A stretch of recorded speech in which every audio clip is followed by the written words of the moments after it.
ये 3 चीज़ें सीखें और इंग्लिश एकदम आसान।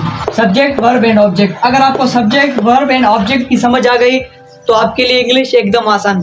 समझते हैं सब्जेक्ट एंड वर्ब ऑब्जेक्ट को। सबसे पहले सब्जेक्ट। सब्जेक्ट क्या है दोस्तों? सब्जेक्ट काम करने वाला और वर्ब कोई भी काम, एंड ऑब्जेक्ट जिस पर काम हो। सब्जेक्ट काम करने वाला, वर्ब कोई भी काम, कोई भी एक्शन, ऑब्जेक्ट जिस पर काम हो। एग्जाम्पल बेहतर नमूने से समझ पाएंगे। एग्जाम्पल देखें, यू ड्रिंक वाटर। अब यहाँ पर काम कौन कर रहा है? यू।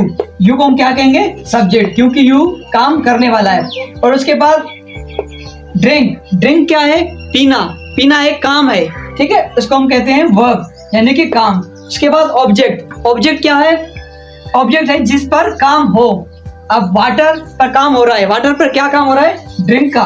कौन काम कर रहा है? यू, ठीक है। You drink water, you subject, drink verb, water object. यानी कि अगर कोई काम करे उसको आप कहेंगे काम करने वाला, यानी कि सब्जेक्ट। उसके बाद कोई भी काम जिसको हम कहेंगे वर्ब। उसके बाद आएगा ऑब्जेक्ट, यानी कि जिसपे काम हो।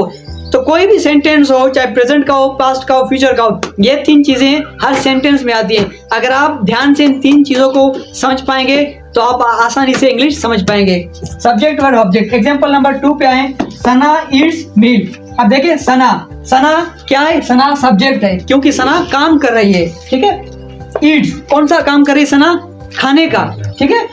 और ईट्स क्या है? काम है, काम को हम कहते हैं वर्ब। उसके बाद मील यानी कि ऑब्जेक्ट, यानी कि जिसपे काम हो। जो जिसके ऊपर काम होता है वो हर सेंटेंस में लास्ट में यूज होती है। तो देखिए मील जिसपे काम हो, और मील हमारी क्या है? ऑब्जेक्ट है। काम, ठीक है, काम करने वाला, सॉरी, काम करने वाला, काम एंड जिसपे काम हो। Subject verb object. अगर आपको अभी भी समझ नहीं आ रही तो ये वीडियो को आप बार बार देखेंगे तो इंशाल्लाह आप आराम से समझ पाएंगे। Thank you.